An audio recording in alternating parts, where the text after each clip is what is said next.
Complete journey of Ram temple. Ayodhya Saryu के किनारे बसा एक छोटा सा नगर जो हिंदुस्तान की धार्मिक परंपरा से लेकर सियासत के बीच घूमता रहा। जितना ये पुराना शहर है, जितनी पुरानी इस नगर से जुड़ी कहानियां हैं, उतनी ही चर्चित है राम के अयोध्या से जुड़े वो अध्याय जो भारतीयता के आधार बिंदु हैं। अवध नगरी अयोध्या मूल रूप से मंदिरों का शहर रहा है। यही है हिंदुओं के आराध्य श्री राम की जन्मभूमि। कहा जाता है कि अयोध्या नगरी को भगवान श्री राम के पूर्वज विवस्वान यानी सूर्य पुत्र वैवस्वन मनु द्वारा बसाया गया था। लेकिन भगवान श्री राम के जल समाधि लेने के बाद अयोध्या कुछ समय के लिए उजाड़ हो गई थी। कहा जाता है कि राम जी के पुत्र कुश ने फिर से अयोध्या का पुनर्निर्माण कराया और इसके बाद सूर्य वंश की अगली 44 पीढ़ियों तक इसका अस्तित्व चरम पर रहा। इसके बाद महाभारत काल में हुए युद्ध के बाद भी अयोध्या फिर से उजाड़ हो गई। श्री राम जन्मभूमि अयोध्या और यहां बने श्री राम मंदिर को एक नहीं बल्कि कई बार आक्रमणों का सामना करना पड़ा। अयोध्या को नष्ट करने के लिए मुगलों द्वारा कई अभियान भी चलाए गए। मंदिर में बाबरी ढांचा खड़ा किया, भव्य मंदिर तोड़ मस्जिद बनवाए गए, लेकिन प्रभु श्री राम की जन्मभूमि कभी नष्ट न हो सकी। दोस्तों, वैसे तो अयोध्या नगरी का इतिहास त्रेता युग से भी पुराना है और मैं मानता भी हूं कि अयोध्या स्थित भगवान श्री राम जन्मभूमि मंदिर का पूरा इतिहास शब्दों में समेटना किसी के लिए संभव नहीं है। और अगर इसके ऐतिहासिक और कानूनी महत्व को तो कुछ हद तक समेट भी ले, तो इसके असीमित धार्मिक और पौराणिक मान्यताओं और उनसे जुड़े तथ्यों को शब्दों में सहेजना असंभव है। फिर भी यहां पर हमने इस पवित्र मंदिर के बारे में उसके हर पहलू को कुछ गिनती के शब्दों में समेटने की कोशिश की है। आज की इस वीडियो में हम बात करेंगे श्री राम की जन्मभूमि के सफर के बारे में, उनके विवाद से लेकर विध्वंस, निर्माण और उद्घाटन तक के सफर के बारे में। तो चलिए शुरू करते हैं। History of Ram temple. Ayodhya में राम मंदिर के पीछे का इतिहास भारत के धार्मिक और सांस्कृतिक ताने बाने में गहराई से लिपटा है। हिंदू पौराणिक कथाओं के अनुसार अयोध्या को महाकाव्य रामायण में भगवान राम का जन्म स्थान माना जाता है। भगवान श्री राम प्रजा सहित बैकुंठ धाम चले जाने के बाद कई सालों तक ये भूमि यूं ही पड़ी रही। बाद में कौशांबी के महाराज कुश ने अयोध्या को फिर से बसाया। इसका वर्णन कालिदास के ग्रंथ रघुवंश में मिलता है। लोमश रामायण के अनुसार उन्होंने ही सबसे पहले अपने परमपिता की पूज्य जन्मभूमि पर पत्थरों के खंभों वाले मंदिर का निर्माण करवाया। वहीं जैन परंपराओं के मुताबिक अयोध्या को ऋषभदेव ने फिर से बसाया था। भविष्य पुराण के अनुसार उज्जैन के महाराज विक्रमादित्य ने ईसा पूर्व में एक बार फिर से दूसरी बार उजड़ चुकी अयोध्या का निर्माण करवाया। धार्मिक ग्रंथों के अनुसार वे भगवान विष्णु के परम भक्त थे और उन्होंने अयोध्या में सरयू नदी के लक्ष्मण घाट को आधार बनाकर 360 मंदिरों का निर्माण करवाया था। साथ ही उन्होंने श्री राम जन्मभूमि पर एक भव्य मंदिर का निर्माण भी करवाया था। विक्रमादित्य के बाद के राजाओं ने भी समय समय पर अयोध्या राम मंदिर की देखरेख की। उन्हीं राजाओं में से एक शुंग वंश के प्रथम शासक पुष्यमित्र शुंग ने भी अपने समय पर अयोध्या राम मंदिर का रेनोवेशन करवाया था। पुष्यमित्र का एक इंस्क्रिप्शन भी अयोध्या से प्राप्त हुआ है, जिसमें उनके द्वारा अयोध्या में 2 अश्वमेध यज्ञ किए जाने का वर्णन भी मिलता है। अयोध्या राम मंदिर इतिहास जानने के लिए हुई खुदाई में ऐसे अनेकों रिकॉर्ड मिले हैं, जिनसे यह पता चलता है कि गुप्त वंशीय सम्राट चंद्रगुप्त द्वितीय के समय और उसके काफी समय बाद तक अयोध्या ही गुप्त साम्राज्य की राजधानी थी।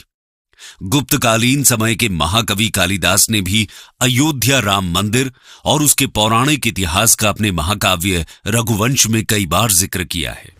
इसी तरह आधुनिक इतिहासकारों के अनुसार 600 ईसा पूर्व तक अयोध्या एक महत्वपूर्ण व्यापार का केंद्र था। इस स्थान को एक अंतर्राष्ट्रीय पहचान 5वीं शताब्दी में ईसा पूर्व के दौरान तब मिली जब ये एक प्रमुख बौद्ध केंद्र के रूप में विकसित हो गया था। तब इसका नाम साकेत था, जो अयोध्या राम जन्मभूमि का एक पौराणिक नाम भी है। चीनी भिक्षु फाहियान ने भी यहां अयोध्या राम मंदिर के साथ कई बौद्ध मठों के होने का वर्णन किया है। यहां पर 7वीं शताब्दी में चीनी यात्री हायोनसांग भी आया था। उसके अनुसार यहां पर 20 बौद्ध मंदिर उपस्थित थे, जहां 3000 भिक्षु रहते थे, और यहां पर हिंदुओं का एक प्रमुख और अति भव्य अयोध्या राम मंदिर भी था, जहां पर रोज हजारों की संख्या में लोग दर्शन करने के लिए आते थे। इसके बाद प्राप्त साक्ष्यों के अनुसार ईसा की 11वीं शताब्दी में कन्नौज के राजा जयचंद का शासन आया, तो उसने अयोध्या राम मंदिर पर से सम्राट विक्रमादित्य के प्रशस्ति शिलालेखों को उखाड़कर उन पर अपना नाम लिखवा दिया था। पानीपत के युद्ध के बाद जयचंद का भी अंत हो गया। इसके बाद भारतवर्ष पर फॉरेन इन्वेडर्स का अटैक बढ़ गया। इन इन्वेडर्स ने काशी, मथुरा के साथ ही अयोध्या राम मंदिर में भी लूटपाट की और पुजारियों की हत्या कर मूर्तियों को तोड़ने का क्रम जारी रखा। लेकिन ऐसे कई आक्रमणों को झेलने के बाद भी अयोध्या राम मंदिर अपनी भव्यता के साथ 14वीं शताब्दी तक किसी प्रकार बचा रहा। इतिहासकारों द्वारा यह भी कहा जाता है कि सिकंदर लोदी के शासनकाल तक अयोध्या राम मंदिर मौजूद था, लेकिन 14वीं शताब्दी में हिंदुस्तान पर मुगलों का अधिकार हो गया और उसके बाद ही अयोध्या राम मंदिर का इतिहास बदलने लगा। मुगलों द्वारा अयोध्या नगरी को नष्ट करने के लिए कई अभियान चलाए गए और आखिरकार 1528-29 में इस भव्य अयोध्या राम मंदिर को तोड़ दिया गया और उसकी जगह मुगल बादशाह बाबर के सिपह सलार मीर बाकी ने विवादित जगह पर एक मस्जिद नुमा ढांचे का निर्माण कराया। बाबरनामा के अनुसार 1528 में अपने अयोध्या पड़ाव के दौरान बाबर ने राम जन्मभूमि के स्थान पर मस्जिद निर्माण का आदेश दिया था। दोस्तों, अयोध्या राम मंदिर के स्थान पर बनाई गई मस्जिद में खुदे 2 संदेशों से इसका साफ संकेत भी मिलता है। इसमें एक संदेश में खास तौर से जिक्र किया हुआ है, जन्नत तक इसके न्याय के चर्चे हैं। ऐसे महान शासक बाबर के आदेश पर दयालु मीर बाकी ने फरिश्तों की इस जगह को मुकम्मल रूप दिया। हालांकि इसका भी जिक्र मिलता है कि अकबर और जहांगीर के शासनकाल में हिंदुओं को यहां राम मंदिर की भूमि एक चबूतरे के रूप में सौंप दी गई थी। वहीं European Jesuit missionary Joseph Tieffenthaler के अकाउंट डिस्क्रिप्शन इंडी के अनुसार इस समय तक भी इसी चबूतरे के रूप में राम मंदिर के कुछ अवशेष बाकी थे। लेकिन क्रूर शासक औरंगजेब के समय में अयोध्या के गवर्नर फिदाई खान ने औरंगजेब के आदेश पर 1660 एडी में राम मंदिर और हिंदुओं द्वारा प्रभु श्री राम की जन्मभूमि माना जाने वाला रामकोट फोर्ट्रेस तोड़कर अपने पूर्वज बाबर के सपने को पूरा करते हुए मीर बाकी द्वारा बनाए गए मस्जिद के ढांचे को एक भव्य मस्जिद का रूप दे दिया। इसके बाद समय समय पर इस स्थान पर बार बार मंदिर निर्माण के लिए आंदोलन चलते रहे। हालांकि भगवान राम के कथित जन्म स्थान पर इसके निर्माण की विवादित स्थिति ने लंबे समय तक धार्मिक और सांस्कृतिक संघर्ष पैदा किया। साल 1853 में अंग्रेजी हुकूमत के दौरान पहली बार राम मंदिर और बाबरी मस्जिद उसके आसपास के इलाके में दंगे हुए। 1859 में अंग्रेजों ने इस विवाद को रोकने के लिए मुसलमानों को ढांचे के अंदर और हिंदुओं को राम चबूतरे पर पूजा अर्चना की इजाजत दे दी। साथ ही ब्रिटिश एडमिनिस्ट्रेटर द्वारा इन दोनों स्थानों को एक दूसरे से अलग करने और दोनों धर्म के श्रद्धालुओं के बीच में विवाद की स्थिति को टालने के लिए इनके बीच में फेंस भी खड़ी कर दी। 1885 में पहली बार महंत रघबीर दास ने बाबरी मस्जिद के पास चबूतरे पर मंदिर निर्माण को लेकर फैजाबाद कोर्ट में एक याचिका लगाई, जिसे कोर्ट ने ठुकरा दिया। 1934 में एक बार फिर अयोध्या और शाहजहांपुर में कम्युनल राइट की स्थिति खड़ी हो गई, जिसमें इस मस्जिद को नुकसान भी हुआ, लेकिन बाद में एक बार फिर इस मॉस्क को रिपेयर करवा दिया गया। इसी कड़ी में 1944 में सुन्नी वक्फ के कमिश्नर ने बाबरी मस्जिद की जमीन को सुन्नी प्रॉपर्टी डिक्लेयर कर दिया। उनका कहना था कि बाबर एक सुन्नी मुसलमान था, ऐसे में यह जमीन वक्फ बोर्ड के अंडर आती है। साल 1947 में भारत आजाद हो गया और इसके कुछ समय बाद 23 दिसंबर 1949 को राम जन्मभूमि मंदिर के इतिहास में एक बार फिर जबरदस्त मोड़ आ गया। उस दिन रामलला की प्रतिमा मस्जिद के अंदर अचानक से विराजमान पाई गई। ये विवाद इतना बढ़ा कि आखिरकार तत्कालीन सरकार को उस ढांचे को विवादित मानकर उस पर ताला लगवा देना पड़ा। ढांचे के अंदर नमाज रुक गई, लेकिन बाहर राम चबूतरे और परिसर के बाकी हिस्सों में पूजा अर्चना निरंतर चलती रही और यहीं से यह विवाद हर गुजरते साल के साथ मुखर होता गया। साल 1950 से तत्कालीन विवादित परिसर को लेकर कानूनी जंग शुरू हुई। गोपाल विशारद और रामचंद्र दास ने ढांचे के अंदर रामलला की पूजा की इजाजत और उनकी प्रतिमा वहीं रहने देने की अनुमति के लिए फिरोजाबाद सिविल कोर्ट में 2 अर्जियां दाखिल की। 1959 में निर्मोही अखाड़ा ने भी तीसरी अर्जी लगा दी। इसके जवाब में 1961 में यूपी सुन्नी वक्फ बोर्ड ने विवादित जगह पर कब्जा लेने और ढांचे के अंदर से मूर्तियां हटाने की अर्जी लगाई। लेकिन समय बीतता गया, अर्जियां याचिकाएं दायर होती रहीं। बाद के दशकों में देश में इमरजेंसी और कम समय के लिए बनी पहली गैर कांग्रेसी सरकार की यादों के साथ 1980 का दशक शुरू हुआ और इस दशक से देश की राजनीति के इतिहास में यह मुद्दा बड़े महत्व का रहा। 1980 में ही जनसंघ और जनता पार्टी के एक धड़े ने साथ आकर भारतीय जनता पार्टी की नींव रखी थी। तभी से हिंदुत्व के नजरिए को लेकर पार्टी के बीते 40 साल बड़े घुमावदार रहे। अटल बिहारी वाजपेयी पहले अध्यक्ष थे और 1980 में शुरुआत से ही वाजपेयी ने राम जन्मभूमि को मुद्दा बनाया था। असल में जिस जगह बाबरी मस्जिद स्थित थी, वहां अयोध्या राम जन्म स्थान की आजादी को लेकर पहले आरएसएस का आंदोलन जारी था, जिसे भाजपा ने बहुमत आधारित राजनीति में हिंदुत्व की धारणा से जोड़ा। 1984 चुनाव में भाजपा को बहुत कम सफलता मिलने के पीछे 2 कारण प्रमुख थे। एक, बीजेपी का सॉफ्ट हिंदुत्व और दूसरा, इंदिरा गांधी की हत्या से कांग्रेस को सहानुभूति मिलना। लोकसभा में कांग्रेस को 414 सीटों का बड़ा बहुमत मिला था। 20वीं सदी के अंत में तनाव बढ़ गया, क्योंकि 25 साल बाद ही 1986 में यूसी पांडे की याचिका पर फैजाबाद के जिला जज केएम पांडे ने 1 फरवरी 1986 के ऐतिहासिक फैसले में विवादित ढांचे से ताला हटाने का आदेश दिया और हिंदुओं को पूजा करने की अनुमति भी दे दी। आगे चलकर अगस्त 1989 में इलाहाबाद हाईकोर्ट ने फैजाबाद जिला अदालत से टाइटल सूट अपने हाथों में ले लिया और विवादित जमीन पर पूजा अर्चना बरकरार रखने का आदेश दिया। नवंबर 1989 में तत्कालीन राजीव गांधी सरकार ने विश्व हिंदू परिषद के विवादित भूमि के पास ही शिलान्यास की इजाजत दे दी। इससे बीजेपी और हिंदू संगठनों का उत्साह अपने चरम पर पहुंच गया, लेकिन देश और खासतौर पर उत्तर भारत सांप्रदायिक हिंसा में घिर गया। एक आंकड़े के मुताबिक सांप्रदायिक हिंसा में 800 जानें चली गई। बीजेपी ने 1989 के आम चुनावों में राम मंदिर के मुद्दे को उठाया और 85 सीटों के साथ बीजेपी के समर्थन से वीपी सिंह की सरकार बनी। इस उत्साह को भुनाने के लिए सितंबर 1990 में बीजेपी के तत्कालीन अध्यक्ष लाल कृष्ण आडवाणी ने श्री राम रथ यात्रा का आयोजन किया और राम मंदिर जन्मभूमि आंदोलन को एक नया मोड़ दिया। आइए जानते हैं क्या हुआ। कार यात्रा और बाबरी डेमोलिशन। 90 का वो दशक राजनीति संग अयोध्या में एक भूचाल लेकर आया। इधर वीपी सिंह ने मंडल कमीशन को लागू कर दिया, जिसके बाद उनकी छवि नायक और खलनायक के बीच की बनने लगी। इससे सरकार को समर्थन दे रही बीजेपी के माथे पर भी चिंता की लकीरें दिखने लगी और बीजेपी के थिंक टैंक ने मंडल कमीशन के जवाब में कमंडल की राजनीति का दांव चल दिया। सितंबर 1990 में विश्व हिंदू परिषद, राष्ट्रीय स्वयंसेवक संघ और भारतीय जनता पार्टी ने राम जन्मभूमि स्थल पर राम मंदिर बनाने के लिए अभियान चलाया। स्थिति ने तब गंभीर मोड़ ले लिया जब बीजेपी नेता लाल कृष्ण आडवाणी ने सोमनाथ से अयोध्या तक रथ यात्रा निकाली। एक बड़ी भीड़ उनके पीछे होली और देखते ही देखते एक बड़ा समूह विवादित स्थल की ओर बढ़ रहा था। बीजेपी की समर्थन से चल रही केंद्र की वीपी सिंह की सरकार आडवाणी की इस यात्रा को किसी भी सूरत में रोकना चाहती थी।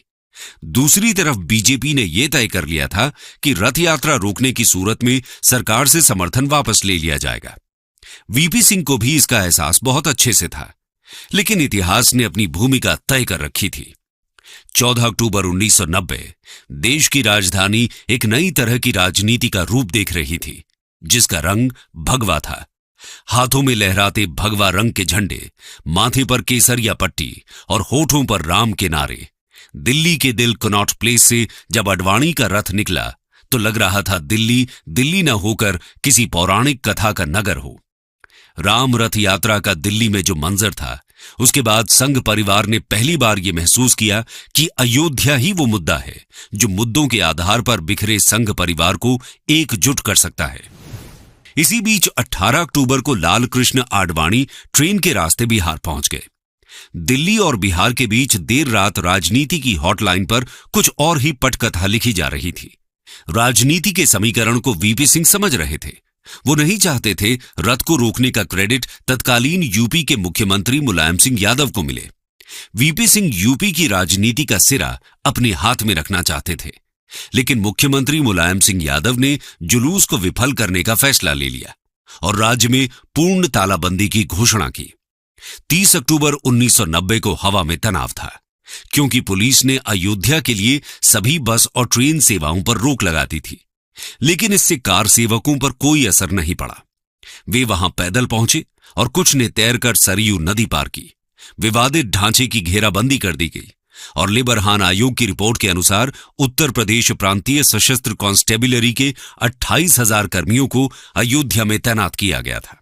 सुबह करीब 10 बजे थे जब वामदेव, महंत नृत्य गोपाल दास और विहिब के अशोक सिंघल के नेतृत्व में कार सेवकों का एक बड़ा समूह घटनास्थल की ओर बढ़ा। पुलिस ने उन्हें रोकने की कोशिश की तो झड़प हो गई।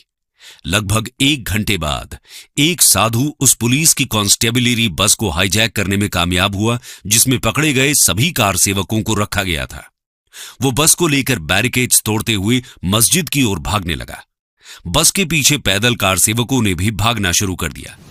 ये देख पुलिस बल को बड़ा झटका लगा और उन्होंने लगभग 5,000 कार सेवकों का पीछा करना शुरू कर दिया। इसके बाद बाबरी मस्जिद के ऊपर भगवा झंडा फहराया गया और फिर त्रासदी हुई। सरकार के आदेश पर पुलिस बल ने भीड़ पर फायरिंग कर दी। फायरिंग में 5 लोग मारे गए। वहीं कई लोगों की मौत सिर में चोट लगने से हुई। सरयू पुल पर भगदड़ मच गई, जिसमें और भी लोग मारे गए। इस घटना के बाद एक बार फिर 2 नवंबर को कार सेवक दोबारा बाबरी मस्जिद की ओर बढ़े और फिर झड़प हुई। पुलिस ने आंसू गैस और लाठी चार्ज कर भीड़ को तितर बितर करने की कोशिश की। कुछ कार सेवक मस्जिद तक पहुंचने में कामयाब रहे और उसे आंशिक रूप से क्षतिग्रस्त कर दिया। पुलिस ने 72 घंटे में दूसरी बार फायरिंग की। कार सेवकों का गलियों में पीछा किया गया। पुलिस ने कई कार सेवकों को मार डाला। इसमें कोठारी ब्रदर्स भी शामिल थे, जिन्हें कथित तौर पर एक घर से बाहर खींच लिया गया था।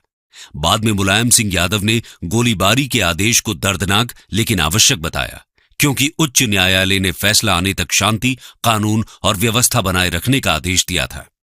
इसी बीच राजनीति का दांव फिर पलटा और केंद्र के साथ साथ उत्तर प्रदेश की सरकार भी बदल गई। केंद्र में पीवी नरसिम्हा राव की सरकार बनी। यूपी में मुलायम सिंह चुनाव हार गए और कल्याण सिंह की सरकार बनी। मामला दिन ब दिन बिगड़ता गया। बहुत सारी बैठकें हुई, वाद विवाद हुए, लेकिन किसी मीटिंग, किसी बात का कोई हल नहीं निकला। 5 दिसंबर तक अयोध्या में सियासत के साथ धर्म का रंगमंच एक बार फिर सज गया। सभी को अगली सुबह का इंतजार था। 6 दिसंबर 1992 को एक महत्वपूर्ण मोड़ आया, जब आरएसएस और उसके सहयोगियों ने विवादित स्थल पर 1,50,000 वीएचपी और बीजेपी कार सेवकों की एक रैली आयोजन किया। भीड़ के बेचैन होने पर आडवाणी, मुरली मनोहर जोशी और उमा भारती जैसे नेताओं ने भाषण दिए।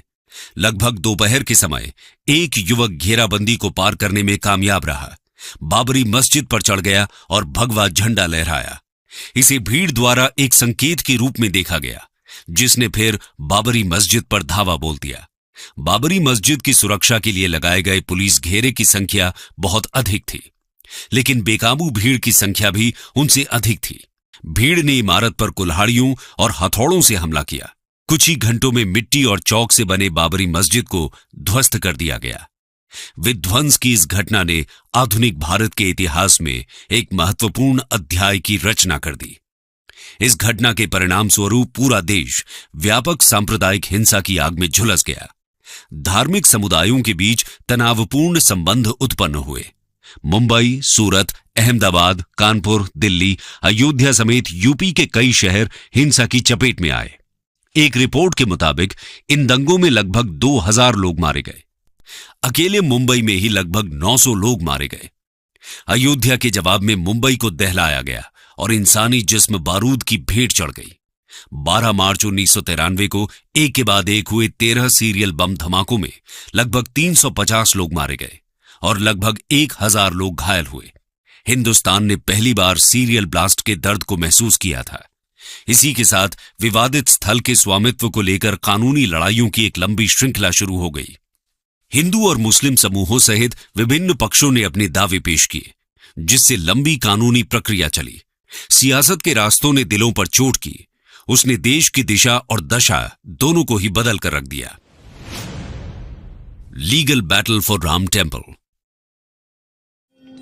अयोध्या विवाद से संबंधित कानूनी कार्यवाही कई दशकों तक चली, जिसमें कई सुनवाई, याचिकाएं और अपीलें शामिल थीं। राज्य और राष्ट्रीय स्तर पर विभिन्न अदालतें विवादित स्थल का सही स्वामित्व निर्धारित करने के लिए सबूतों, ऐतिहासिक अभिलेखों और धार्मिक मान्यताओं की जांच करने में लगी हुई थीं। कानूनी यात्रा में उतार चढ़ाव देखे गए। विभिन्न चरणों में निर्णयों के खिलाफ अपील की गई और उन्हें पलट दिया गया। अप्रैल 2002 से इलाहाबाद हाई कोर्ट ने विवादित जमीन के मालिकाना हक पर सुनवाई शुरू की। 30 सितंबर 2010 को इलाहाबाद हाई कोर्ट ने 2-1 जजों के बहुमत के फैसले से विवादित संपत्ति को 3 दावेदारों में बांटने का फैसला सुनाया।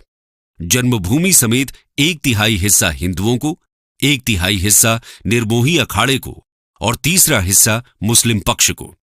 मई 2011 में सुप्रीम कोर्ट ने कई याचिकाओं को देखने के बाद हाईकोर्ट के फैसले पर रोक लगा दी।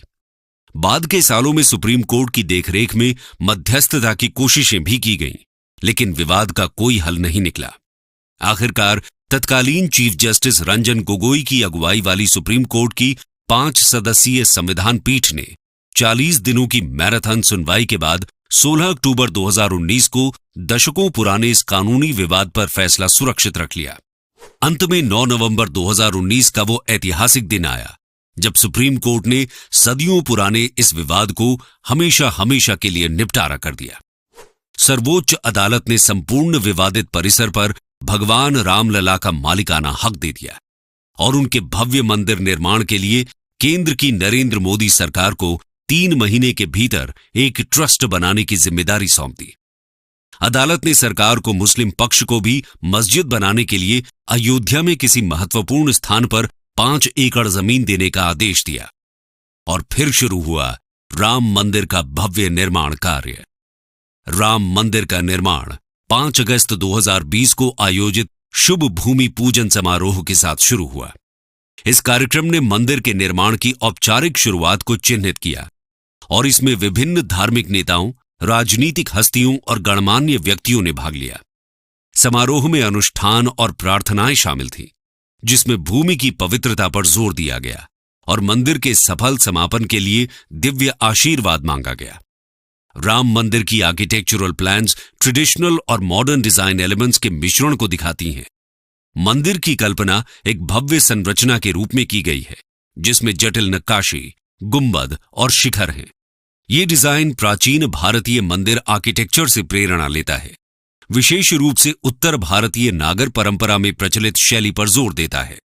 कुशल कारीगर और शिल्पकार इस दृष्टिकोण को जीवन में लाते हैं, ये सुनिश्चित करते हुए कि मंदिर भारत की समृद्ध सांस्कृतिक विरासत का एक प्रमाण है। कंक्लूजन। दोस्तों, अब अयोध्या राम मंदिर के निर्माण को लेकर 492 साल का लंबा इंतजार खत्म हो गया है। अयोध्या में राम मंदिर का उद्घाटन होने वाला है। ये पवित्र मंदिर कई दशकों की कानूनी लड़ाई, सामाजिक तनाव और सांस्कृतिक आकांक्षाओं की परिणति का प्रतीक है। मंदिर में निर्माण गतिविधियां वर्तमान में पूरे जोरों पर हैं और इस महत्वपूर्ण अवसर से पहले इसकी तैयारी सुनिश्चित करने के लिए समर्पित प्रयास किए जा रहे हैं। राम मंदिर का निर्माण अपने अंतिम चरण में पहुंच गया है और स्थल पर भक्तों के स्वागत के लिए सावधानी पूर्वक तैयारी की जा रही है। देश के इतिहास में इस क्षण के महत्व को रेखांकित करते हुए प्रधानमंत्री नरेंद्र मोदी उद्घाटन समारोह में केंद्रीय भूमिका निभाने वाले हैं।